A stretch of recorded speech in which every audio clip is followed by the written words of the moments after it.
बिस्मिल्लाहिर्रहमानिर्रहीम जी। स्टार्ट करते हैं क्लास 9 बायोलॉजी के चैप्टर नंबर 1 की पार्ट 5 की वीडियो से। यहाँ हमारे पास आज इंपॉर्टेंट है मुस्लिम साइंटिस्ट्स एंड देयर कंट्रीब्यूशंस। आज जो हमारा टॉपिक है वो है मुस्लिम साइंटिस्ट्स एंड देयर कंट्रीब्यूशंस। तो आज हम ये पढ़ेंगे कि हिस्ट्री में कौन कौन से साइंटिस्ट थे जिन लोगों ने बायोलॉजी की फील्ड में अपना रोल प्ले किया और क्या क्या उनकी कंट्रीब्यूशंस थी, आज हम वो देखेंगे।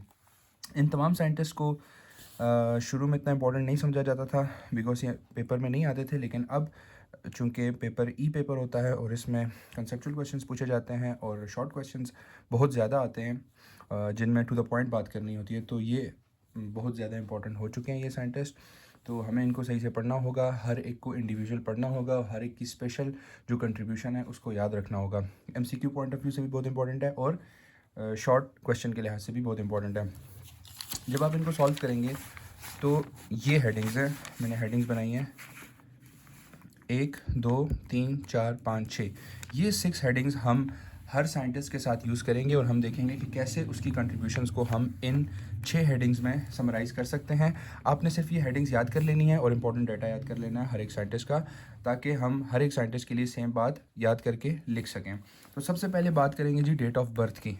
तो डेट ऑफ बर्थ या ईयर ऑफ बर्थ और इसके अलावा दूसरा ईयर ऑफ डेथ। तो ये चीज़ एमसीक्यू पॉइंट ऑफ व्यू से इंपॉर्टेंट है और दूसरा अगर आपने शॉर्ट में अच्छे मार्क्स लेने हैं तो आपको ये याद रखना पड़ेगा, ठीक है। वैसे ये इतना इंपॉर्टेंट नहीं है लेकिन एमसीक्यू में अक्सर आ जाता है, तो आपको सबका ईयर ऑफ बर्थ और डेट ऑफ बर्थ जो ईयर ऑफ डेथ है वो आपने याद रख लेना। फिर उसके बाद इनकी बर्थ प्लेस है, अगर बर्थ प्लेस मेंशन नहीं है तो इसके अलावा आप उनका जो रेजिडेंशियल एरिया है उसके बारे में लिख सकते हैं।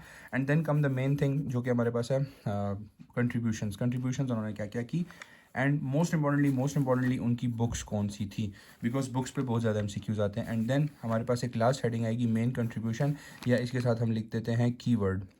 हर एक साइंटिस्ट के साथ आपने याद रखना एक कीवर्ड होगा क्योंकि उसकी खास फील्ड में स्पेशलाइजेशन होगी और हमने उसको याद रखना और उसी के ज़रिए हम उसको डिस्टिंग करेंगे बाकी साइंटिस्ट्स के साथ। सबसे पहले साइंटिस्ट है जी, स्टार्ट करते हैं हम Jabir bin Hayyan. Jabir bin Hayyan के बारे में आपने ये बात याद रखनी है कि सबसे पहले उसकी डेट ऑफ बर्थ क्या है जी, 721 AD, ठीक है जी। 721 AD हमने इसमें याद रख लेना है और ईयर ऑफ डेथ जो है वो है 815 AD, ठीक है। ये कुछ ऐसी चीज़ें हैं जो आपने रट्टा लगा के याद कर लेनी है। उसके बाद बर्थ प्लेस की हम बात करें तो he was born in Iran, ठीक है जी। अगेन हम बड़े बड़े सेंटेंसेस नहीं लिखेंगे, हमने सिर्फ एक एक वर्ड याद रखना है ताकि हमारा टाइम भी बच सके और पेपर करने में भी हमें आसानी हो। फिर मजीद वो कहता है कि ही प्रैक्टिस मेडिसिन इन इराक, ठीक है जी। तो मेडिसिन उसने कहाँ प्रैक्टिस की, इराक। उसके बाद हम कहते हैं ही इंट्रोड्यूस्ड एक्सपेरिमेंटल केमिस्ट्री के बारे में याद रखना। इन तमाम साइंटिस्ट में जब भी आपको नाम नज़र आए केमिस्ट्री का, ठीक है जी, इन तमाम बायोलॉजिकल साइंटिस्ट में जब आपको केमिस्ट्री का लफ्ज़ नज़र आए तो आपके जहन में सिर्फ एक ही साइंटिस्ट आना चाहिए और उसका नाम है क्या जी, Jabir bin Hayyan. Jabir bin Hayyan को आपने याद रख लेना है। जाबिर बिन हयान बहुत इंपॉर्टेंट है बिकॉज केमिस्ट्री की कंट्रीब्यूशंस सिर्फ इसी ने की हैं आपकी बुक में, ठीक है। अच्छा, मज़े की बात यह है कि इसको कहा जाता है father of chemistry. Father of chemistry किसको कहा जाता है जी, जाबिर बिन हयान को। उसके बाद हम बात करते हैं उसकी 2 बुक्स की। तो कंट्रीब्यूशंस में आपने याद रख लेना इसकी कंट्रीब्यूशंस किस चीज़ में थी, यहाँ पर हम लिख लेंगे he wrote a number of books on plants and animals. उसने बुक्स लिखी थी प्लांट्स एंड एनिमल में, तो इस हेडिंग में ये आ जाएगा। इसके अलावा हम लिखेंगे कि he was also an astronomer, pharmacist, physician, philosopher and engineer. तो ये 5 चीज़ें आपने इसकी कंट्रीब्यूशंस में लिख देनी है। और बुक्स इसकी इंपॉर्टेंट है बिकॉज एमसीक्यू में आती हैं। उसका नाम है अल नबातात एंड अल हयावान। नाम आपने याद रखना है, अल नबातात एंड अल हयावान। ये 2 इसकी किताबें थी। ये आपके पास पूरा का पूरा जो है वो कवर हो गया जी जाबिर बिन हयान, ठीक है जी। तो ये हमने जो है वो तकरीबन 3-4 मिनटों में जो है जाबिर बिन हयान कर लिया। उसके बाद हम इसी पैटर्न को फॉलो करेंगे और हम बाकी साइंटिस्ट भी करेंगे। इसका जो मेन कंट्रीब्यूशन है वो कीवर्ड है, वो आपने याद रख लेना है क्या जी, मैंने आपको बताया था हर एक साइंटिस्ट के साथ मैं आपको एक कीवर्ड बताऊंगा, वो क्या है, फादर ऑफ केमिस्ट्री, ठीक है जी। ये हो जाएगा father of chemistry. Second scientist की बात करते हैं। सेकंड साइंटिस्ट आपके पास आता है Abdul Malik Asmai. Abdul Malik Asmai के बारे में जो सबसे इंपॉर्टेंट बात है वो इसकी बुक्स हैं। आपने इसकी हर एक बुक का नाम याद रखना है। इसकी 5 बुक्स हैं जो यहाँ पर मैंशनड है और उन 5 के नाम आपने याद रखने हैं और उन 5 का मतलब क्या है वो आपने याद रखना है। आखिर में मैं आपसे एमसीक्यूज़ पूछूंगा, मैं ऑलरेडी बना चुका हूँ एमसीक्यूज़ यहाँ पर, ये मैं आपसे पूछूंगा और हम मिलके इसको सॉल्व करेंगे, लेकिन उससे पहले हम पहले समझेंगे सारा।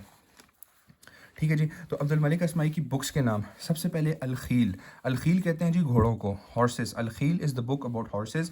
फिर उसके बाद है इसकी एक और बुक है, उसका नाम है अल इबील। इबील अरबी में कहते हैं कैमल को। ठीक है जी। थर्ड बुक है अशा। अशा कहते हैं शीप को, शाह कहते हैं शीप को। ठीक है। And fourth Al Wahush. Wahush is about the wild animals. ठीक है जी। ये 4 बुक्स हमने पढ़ ली। उसके बाद है खलकुल इंसान, नाम से ज़ाहिर है इंसान की तख्लीक के बारे में इन्होंने बुक लिखी है, in which he had describe different parts and functions of human body. अब अब्दुल मलिक अस्माई को हम लिखेंगे कैसे शॉर्ट क्वेश्चन में। सबसे पहले अगेन 74828 यहाँ पर आ जाएगा। उसके बाद बर्थ प्लेस इनकी मेंशन है, हम देखते हैं ही वॉज बॉर्न बसरा। ठीक है जी, well and good. Birth place mention है, हम यहाँ पर बसरा लिख देंगे। उसके बाद हम कहेंगे कि he was regarded as specialist in animal sciences. तो ये इनका आ गया आपके पास keyword animal sciences. Main word keyword for Abdul Malik Asmai के लिए क्या है जी, ये क्या थे, ये आपके पास थे स्पेशलिस्ट इन एनिमल स्पेशलिस्ट। आप इनको एनिमल स्पेशलिस्ट कह सकते हैं, एनिमल स्पेशलिस्ट। ये आपके पास आ गया जी एनिमल स्पेशलिस्ट। अच्छा जी, उसके बाद हम देखते हैं कंट्रीब्यूशंस क्या हैं। तो कंट्रीब्यूशंस में इनका यही है कि आप बोलेंगे कि he wrote a number of numerous books. याद रखना बुक्स की हेडिंग्स आपने अलग से देनी है। कंट्रीब्यूशन में आप वैसे कोई बात लिख सकते हैं कि he wrote a number of books on animals and he was very good with animals and he describe different parts and functions of human body. 1-2 लाइनें आप खुद से लिख सकते हैं। ठीक है।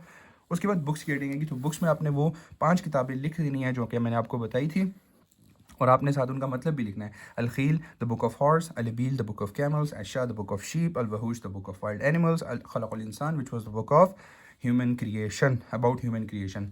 तो यहाँ तक मेरे ख्याल से जी बातें बड़ी स्मूथ हो गई हैं। और तीसरा साइंटिस्ट अब हमारे पास आता है जो कि है अबू अली सीना। इसका नाम आपने सुना भी होगा, बहुत फेमस और बहुत कंट्रीब्यूटिव साइंटिस्ट हैं अबू अली सीना। अबू अली सीना के बारे में आपने याद रखना है कि इनको वेस्ट में एविसीना कहा जाता है। एविसीना कहा जाता है इनको, कहाँ जी, मगरब में इनको एविसीना के नाम से याद किया जाता है। फिर हम देखते हैं कि इनकी सारी हेडिंग्स बन रही हैं कि नहीं बन रही, जो कि हमने अपना डाटा लिखा है उसके मुताबिक ये इस पे उतरता है कि नहीं। Date of birth, year of death मिल गया हमें। ठीक है, हमारी हेडिंग पूरी होगी। फिर हम कहते हैं जी ही वॉज बॉर्न नियर बुखारा। ठीक है, बुखारा के पास पैदा हुए थे, तो बर्थ प्लेस में भी लिख देंगे। He was one of the great scientist and is most valuable contribution in the field of medicine. ठीक है जी। तो इसके बारे में हमने मेन कंट्रीब्यूशन और कीवर्ड क्या लिखते हैं कि he had a valuable contribution in the field of medicines। Field of medicine की बात आए तो वो आपने लिखते नहीं है, कौन उसको सारा सेहरा किसको जाता है, अबू अली सीना को जाएगा। ज़बरदस्त हो गया, ग्रेट हो गया। उसके बाद हम बात करते हैं मज़ीद कंट्रीब्यूशंस। ठीक है जी। तो यहाँ पर हेडिंग हमारी उतर रही है, यहाँ पे हम देखते हैं he was an expert in mathematics, astronomy, physics and palaeontology. अब मैथमेटिक्स हमें पता है, मैथ्स को कहते हैं। Astronomy is the study of stars and universe. Physics is the again study of matter energy. Palaeontology आपको याद होगा, हमने ब्रांचेस ऑफ बायोलॉजी में पढ़ा था कि palaeontology is the study of fossils. तो अबू अली सीना साहब ने फॉसिल्स की भी स्टडी की थी। He worked on the structure function and diseases of eye. ये इसकी दूसरी कंट्रीब्यूशन आ गई। पहली कंट्रीब्यूशन ये सारी आप लिख देंगे। दूसरी contributory line diseases of eye, and he described 130 diseases of eye in his book। this is the keyword you have to remember। कितनी डिजीज़ बताई थी इन्होंने, अबू अली सीना ने 130 डिजीज़ ऑफ आई। अब याद रखें अबू अली सीना और अली बिन ईसा, इन दोनों ने 130 डिजीज़ ऑफ आई एक्सप्लेन की थी अपनी अपनी बुक्स में। तो ये आपने कंफ्यूज नहीं होना, यहाँ पे दोनों के साथ लिंक्ड है। ठीक है जी। उसके बाद हम बात करते हैं हिज बुक अल कानून फिल तिब। मैं कहता हूँ कि मेरे इस पूरे लेक्चर में सबसे इंपॉर्टेंट बात अल कानून फिल तिब है। ये एक इतनी इंपॉर्टेंट MCQ लाइन है कि आप सोच भी नहीं सकते। अल कानून फिल तिब हर MCQ में आता है, और इसके बारे में आता है कि Al Qanun fil Tibb was written by Abu Ali Sina. फिर वो कहते हैं कि अबू अली सीना ने कौन सी ऐसी किताब लिखी थी जो कि बहुत अच्छी थी, तो वो कौन सी थी जी, अल कानून फिल तिब। फिर वो कहते हैं कि अल कानून फिल तिब किसके बारे में है, तो वो मेडिसिन के बारे में। ठीक है, क्योंकि हमें पता है कि he was a master in the field of medicine. फिर हम बात करते हैं जी अबू उस्मान अल जाहिज़, अबू उस्मान उमर अल जाहिज़। अभी तक जो हमने साइंटिस्ट किए हैं ये थोड़े से ज़्यादा इंपॉर्टेंट थे, बाकी भी इंपॉर्टेंट है। इन टर्म्स ऑफ एग्जाम्स हम बात करते हैं। ठीक है जी। वैसे तो ये सारे साइंटिस्ट ही, इनकी बहुत अच्छी अच्छी कंट्रीब्यूशन है, लेकिन इन टर्म्स ऑफ एग्जाम्स, आपके एग्जाम 9th का जो एग्जाम है उसके रिलेटेड हम बात करते हैं ना, तो Jabir bin Hayyan, Abdul Malik अस्माई, Abu Ali सीना एंड अगले पेज पर इब्न अल हज़म बहुत इंपॉर्टेंट है। ये MCQs के लिहाज से इंपॉर्टेंट है कि अबू उस्मान उमर अल जाहिज़ का क्या इंपॉर्टेंट था। ठीक है, he wrote the famous book Al Hayawan. ठीक है, तो यहाँ पर एक कन्फ्यूजन पैदा हो जाती है कि अल हैवान किसकी बुक है। ठीक है जी, क्योंकि अल हैवान हमने यहाँ भी पढ़ा और अल हैवान हमने ऊपर यहाँ भी पढ़ा, यहाँ पर जाबिर बिन हयान में पढ़ा। तो इसमें आपने देख लेना है कि वो किस स्पेलिंग की बात कर रहे हैं। ठीक है, यहाँ पर आपको एक ए एक्स्ट्रा मिलता है और यहाँ पर इन्होंने ए की एडिशन नहीं की हुई है। तो ये चीज़ इंपॉर्टेंट है, आपने देख लेना है। वैसे इतनी माइक्रोज़ में वो लोग नहीं जाते, ठीक है, एमसीक्यू बनाने वाले इतनी माइक्रोज़ में नहीं जाएंगे, लेकिन बस आपने याद रखना है कि अल नबातात एंड अल हयावान जो है वो बुक है जाबिर बिन हयान की। और अगर स्पेसिफिकली वो पूछें कि कौन सा एक साइंटिस्ट था जिसने सिर्फ अल हयावान लिखी थी और स्पेलिंग भी यही हो, तो फिर आपने अबू उस्मान उमर अल जाहिज, लेकिन अगेन इतना इंपॉर्टेंट नहीं है, ठीक है। Which described his own observations on animals such as seasonal migration of fish in river in river Tigris. ये चीज़ इंपॉर्टेंट है जी, ये बहुत इंपॉर्टेंट बात है, ठीक है। मेन कंट्रीब्यूशन क्या आ जाएगी इनका, कीवर्ड क्या आ जाएगा जी इन्होंने, अच्छा कीवर्ड जो है ना वो इसमें आएगा fish and ant, fish and एंट। इनकी जो कंट्रीब्यूशन है या कीवर्ड है अबू उस्मान उमर अल जाहिज की, उसमें आपने याद रख लेना जी, he studied the life system of an ant, he studied the system of ant. इन्होंने चूंटी के लाइफ सिस्टम को स्टडी किया था और seasonal migration of fish in river tigris. तो अबू उस्मान उमर अल जाहिज के बारे में मुझे 3 बातें याद रखनी है, क्योंकि ना मुझे यहाँ पर इनकी डेट, ईयर ऑफ बर्थ और ईयर ऑफ डेथ याद रखना है, ना मुझे इनकी बर्थ प्लेस याद रखनी है, मुझे सिर्फ कुछ चीज़ें याद रखनी है, 3 चीज़ें याद रखनी है। वो क्या है, एक इनकी बुक है अल हैवान, फिर उसके बाद इन्होंने बताया था कि seasonal migration of fish in river tigris कैसे होती है, फिर तीसरे नंबर पे इन्होंने बताया था कि लाइफ साइकिल ऑफ एंट, ठीक है जी। तो 3 चीज़ें हैं, 3 चीज़ें जो आपने याद रखनी है अबू उस्मान उमर अल जाहिज के रिलेटेड। उसके बाद हम बात करते हैं अल फराबी। आपके पास 5वां साइंटिस्ट आ गया जी अल फराबी। अल फराबी को क्या कहता है जी, दिस रिनोड हकीम and biologist live in 870 to 950, ठीक है जी। हमारे पास हेडिंग का मवाद आ गया, 870 to 950, 2 हेडिंग्स एक्स्ट्रा बन जाएंगी। He wrote 2 books, Kitabul Nabatat which is about plants and Kitabul Hayawanat which is about animals. अब यहाँ पर एक इंपॉर्टेंट बात है, इसकी 2 बुक्स हैं, किताब उल नबातात, किताबुल नबातात एंड देन किताब उल हैवानात।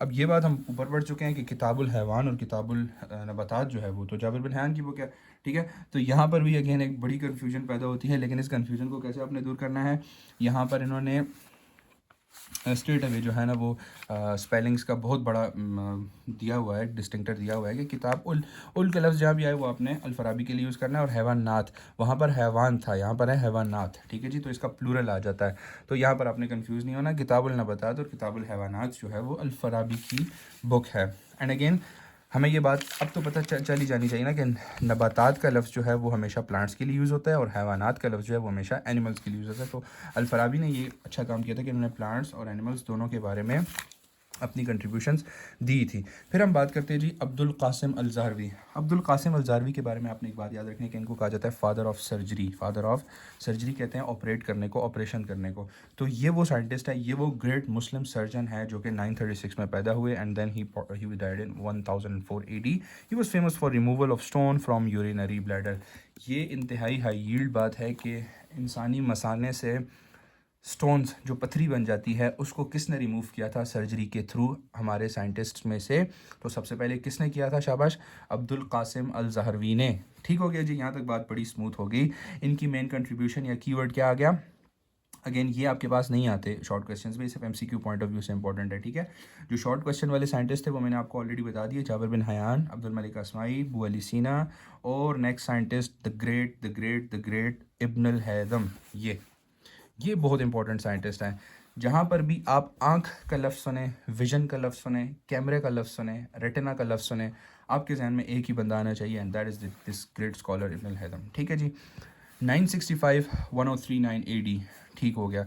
And one of the most outstanding biologist of Muslims world, basically he was an ophthalmologist. ये बात मैंने आपको बता दी कि इन तमाम साइंटिस्ट में से जो फुल सर्टिफाइड ऑप्थेल्मोलॉजिस्ट थे वो कौन थे जी, वो आपके पास थे इब्न अल हैज़म, ठीक है जी। ऑप्थेल्मोलॉजिस्ट कौन होता है, वो बंदा होता है, ऑप्थेल कहते हैं आई को, ओलॉजिस्ट कहते हैं पढ़ने वाला, लॉजी से है, ठीक है ना, लोगोस का मतलब स्टडी था, तो लॉजिस्टिक का मतलब क्या होगा, पढ़ने वाला, ठीक है जी। तो जो बंदा आई को स्टडी करता है उसको हम कहते हैं ऑप्थेल्मोलॉजिस्ट, जो बंदा आई को स्टडी करता है उसको क्या कहते हैं, ऑप्थेल्मोलॉजिस्ट। तो हमारी इन साइंटिस्ट में जो बंदा जिसने आई को अच्छे से स्टडी किया और जो ऑप्थेल्मोलॉजिस्ट था वो कौन था, इब्न अल हैदम, ठीक है। फिर उसके बाद उन्होंने क्या कॉन्सेप्ट करेक्ट किया था जी, he corrected the Greek concept of vision locating retina as the seat of vision. एक ग्रीक कॉन्सेप्ट ऑफ विजन था, वो थोड़ा अलग था। वो ये था कि इंसान जब देख सकता है तो वो उन्हीं जगहों को देख सकता है जहाँ पर लाइट पड़ रही है, ठीक है जी। कुछ ऐसा कॉन्सेप्ट था, वो थोड़ा सा मेरे जहन से निकल रहा है, लेकिन वो कुछ ऐसा ही कॉन्सेप्ट था। तो इन्होंने बोला ऐसा नहीं होता, इमेज विजन हमेशा बनती है कहाँ पर, विजन हमेशा होती है कहाँ पर, रेटिना पर। ठीक है जी, ये आपकी आई होती है, ये उसका स्क्लेरा है, ये उसकी कोरॉइड है और ये उसकी रेटिना है। ठीक है जी, तो ये रेटिना है, आई की जो तीसरी लेयर होती है, हम पढ़ेंगे किसी दूसरे चैप्टर में। ठीक है, टेंथ में आएगी ये। तो यहाँ पर जब लाइट आती है तो जो विज़न जो बनती है, विज़न, तो विज़न हमेशा बनती है रेटिना पर। ठीक है जी, रेटिना में न्यूरॉन्स होते हैं, वो न्यूरॉन्स होते हैं जो कि आपको देखने की क़ुव्वत देते हैं। ठीक है जी, तो ये बात आपको सबसे पहले किसने बताई थी जी, इतना पहले विदाउट एनी मॉडर्न टेक्नोलॉजी, किस बंदे ने बताई थी आपको? इब्न हैदम ने बताई थी कि retina is the seat of vision, retina is the place where you can see the objects. ठीक है जी, इसकी फेमस बुक्स आपने याद रखनी है बिकॉज ये बहुत इंपॉर्टेंट है और ये किसी के साथ भी मैच नहीं खा रही। तो ये एक डिस्टिंक्ट इनकी किताबें हैं, किताबुल मनाजिर एंड मीज़ानुल हिकमा। किताबुल मनाजिर, किताबुल मनाजिर, किताबुल मनाजिर एंड मीज़ानुल हिकमा, ये दो किताबें जी इनकी आपने याद रखनी है एमसीक्यू पॉइंट ऑफ व्यू से भी, और शॉर्ट क्वेश्चन में भी इब्न हैदम बहुत इंपॉर्टेंट है तो आपने याद रखनी है। दे वर ट्रांसलेटेड इनटू लैटिन, लातीनी ज़ुबान में, Hebrew, Greek and western languages, इनमें इनको ट्रांसलेट किया गया था बिकॉज उस वक्त की बहुत बड़ी बड़ी डिस्कवरीज थी। फिर बात करते हैं हम अली बिन ईसा की। हमारे पास सिर्फ 2 साइंटिस्ट रह गए। अली बिन ईसा की जब हम बात करते हैं तो अली बिन ईसा भी आई स्पेशलिस्ट थे। क्या थे जी? Eye specialist. हमने कहा था एक और बंदा यहाँ पर जिसने 130 डिजीज़ ऑफ आई देखी थी, वो कौन थे जी? अबू अली सीना। यहाँ पर अगेन सेम, मैंने आपको पहले भी बताया, 130 डिजीज़ ऑफ आई किसने बताई थी? अली बिन ईसा ने। ठीक है जी, आई स्पेशलिस्ट हो गए, एक बात। दूसरी बात, ही worked on the structure function disease of I, again eye specialist है तो आई पे बात करेंगे। ही described 130 disease of I in his book, the book was translated into many European languages. ठीक है जी, ये 4 बातें हो गई इनके बारे में। एक तो ये आई स्पेशलिस्ट थे, दूसरे नंबर पे structure function and disease of the eye का बताया, और तीसरे नंबर पे इन्होंने 130 बीमारियां आंखों की बयान की थी अपनी किताब में। ठीक है, ऑप्थेल्मोलॉजिस्ट की बात की जाए तो वो इब्न हैदम है। ठीक है, आई डिजीज़ किसने बताई थी? तो वो अली बिन ईसा और अबू अली सीना है। ठीक है, तो ये डिस्टिंक्शन आपने याद रखनी है। उसके बाद हम बात करते हैं इब्न नफीस की। इब्न नफीस के बारे में एक बहुत इंपॉर्टेंट बात है जो कि एमसीक्यू पॉइंट ऑफ व्यू से बहुत इंपॉर्टेंट है, और वो ये है कि he explain the circulation of blood in the human body. Human body में सर्कुलेशन ऑफ ब्लड किसने एक्सप्लेन की थी कि ब्लड कैसे सर्कुलेट करता है, ब्लड कैसे सर्कुलेट करता है और ब्लड की क्या, कैसे कैसे वो कहाँ जाता है, सबसे पहले हार्ट उसको कैसे पंप करता है, ये बातें किसने बताई थी जी? इब्न नफीस ने। ये आप इब्न नफीस को आप डिटेल में पढ़ेंगे, चैप्टर नंबर आपके जो हार्ट वाला चैप्टर है बायो का। ठीक है, तो यहाँ तक आपके साइंटिस्ट पूरे हो जाते हैं। आखिर में हम कुछ एमसीक्यूज़ कर लेते हैं ताकि हमारा जो रिटेंशन है वो स्ट्रॉन्ग हो जाए। तो ये एमसीक्यूज़ हम सब मिल कर करेंगे। चलें जी, तो स्टार्ट करते हैं। Al Hayawan, this is was the book which was written by, शाबाश, जाबिर बिन हयान। ठीक हो गया जी, जाबिर बिन हयान। फिर हम बात करते हैं Al Khayl. Al Khayl is written by, इसका आंसर है Abdul Malik Asmai. Khalqul Insan, this book was written by, तो इसका आंसर है हमारे पास अब्दुल मलिक आसमाई अगेन। ठीक है जी, याद रखना मैंने आपको बताया था कि अल खील, खलकुल इंसान, अल इबील, अशाह, अल वहूश, ये सारी अब्दुल मलिक आसमाई ने लिखी थी। किताबों के लिहाज से इंपॉर्टेंट साइंटिस्ट जो है वो अब्दुल मलिक आसमाई हैं। Which of the following is called Avicenna in west? हाँ जी, एविसीना इन्वेस्ट बहुत important. Abu Ali Sina, Abu Ali Sina was called Avicenna in the West. Again, most important. Al Qanun fil Tib. This was written by Abu Ali Sina. Al Qanun fil Tib is the book of medicines. Is the book of medicine. दवाइयों की किताब है. And then it was written by Abu Ali Sina. Kitabul Nabatat and Kitabul Haiwanat, हाँ जी, ये किसने लिखी थी? तो this book was written by, यहाँ पर बुक की लाइन है आपकी, Kitabul Nabatat and Kitabul Haiwanat written by Al Farabi. तो this book was written by, this both books was written by Al Farabi. ठीक हो गया जी। उसके बाद हम बात करते हैं removal of stone from bladder. मसाने से स्टोन को किसने निकाला था? कासिम अल ज़हारवी। ठीक है जी, कासिम अल ज़हारवी का लफ्ज़ आपने यहाँ पर याद रखना है। फिर हम बात करते हैं किताबुल मनाज़िर मीज़ानुल हिकमा किसकी किताब है? तो ये बहुत इंपॉर्टेंट किताबें हैं, बहुत इंपॉर्टेंट किताबें किसने लिखी थी? जो ऑप्थेल्मोलॉजिस्ट था। ऑप्थेल्मोलॉजिस्ट कौन था? इब्न हैदम। ठीक हो गया जी, इब्न हैदम। अच्छा जी, फिर हम बात करते हैं retina is the seat of vision, किसने बताया था? Again the great scientist Ibn Haitham. ठीक है जी। Circulation of blood in human body बताई, किसने बताई थी जी? इब्न नफीस। ज़बरदस्त, इब्न नफीस। फिर उसके बाद हम कहते हैं कि फादर ऑफ केमिस्ट्री किसको कहा जाता था। मैंने आपको पहले बताया था कि जब भी आप केमिस्ट्री का लफ्ज़ सुने बायो में और वो साइंटिस्ट के साथ रिलेटेड है तो आपके जहन में सिर्फ एक ही नाम आना चाहिए और वो क्या है जी, जाबिर बिन हयान। ब्यूटीफुल, ठीक है जी। तो ये मैंने आपके सामने बना दिए 1 2 3 4 5 6 7 8 9 10 11 12 13 14 15 MCQs, ठीक है जी। तो इन 15 MCQs में से आप सारे के सारे याद कर लें तो इंशाल्लाह आपके MCQ भी हो जाएंगे और इंशाल्लाह शॉर्ट क्वेश्चन भी हो जाएंगे। अलखेल, अलखेल ये हम ज़रा जल्दी से कर लेते हैं। अलखेल इज़ द बुक ऑफ, खील कहते हैं हॉर्स को, अलबील कहते हैं जी कैमल को, अशा कहते हैं जी शीप को, और अलवहूश कहते हैं जी, नाम से ज़ाहिर है W से वहूश और W से वाइल्ड एनिमल्स, और इसी तरह यहाँ से S से शाह और S से शीप। ये आपके पास हो गया जी पूरा चैप्टर, सॉरी साइंटिस्ट आपके पास हो गए। इससे पहले हमारे पास एक इम्पॉर्टेंट टॉपिक है Holi Quran and biological science. तो इससे usually exam point of view से इतना इंपॉर्टेंट नहीं है, वैसे बहुत इंपॉर्टेंट है लेकिन एग्ज़ाम पॉइंट ऑफ व्यू से इतना इंपॉर्टेंट नहीं है। इस आपको जो छोटी छोटी आयात हैं बस वो याद रख लेनी है। फॉर एग्ज़ाम्पल व खलक़ल इंसान मिन सुलालतिन मिन तीन, एक ये याद रखनी है और आपने दूसरी याद रखनी है खलक़ल इंसान मिन सल्सालिन कल फ़ख़्ख़ार, एक ये हो गई। और ये जो तीसरी वाली है, ये जिन पे मैंने टिक मार्क किए हुए हैं आप ये याद रख लेनी है, इनके तर्जुमे याद रख लेने हैं। और एक ये इंपॉर्टेंट है बदीउ समावाति वल अर्द, originator of heavens and earth. इसके अलावा आप इसको पूरा रीड कर सकते हैं लेकिन अपने नॉलेज के लिए, एग्ज़ाम पॉइंट ऑफ व्यू से ये इतनी इंपॉर्टेंट नहीं है, इसीलिए मैंने इस पे अलग से वीडियो नहीं बनाई। बाकी ये साइंटिस्ट की वीडियो मैंने आपको डिटेल में अच्छे से एक्सप्लेन कर ली। नेक्स्ट वीडियो में हम पढ़ेंगे कि लेवल्स ऑफ बायोलॉजिकल ऑर्गेनाइजेशन क्या है, इस पर हम थोड़ी अच्छी वीडियो बनाएंगे मज़ीद अच्छी, और उसके बाद हम ऑर्गेनाइजेशंस पे वीडियो बना के इस चैप्टर को हम ख़त्म कर देंगे। वीडियो अच्छी लगी तो सब्सक्राइब करें और बेल आइकन को क्लिक करें।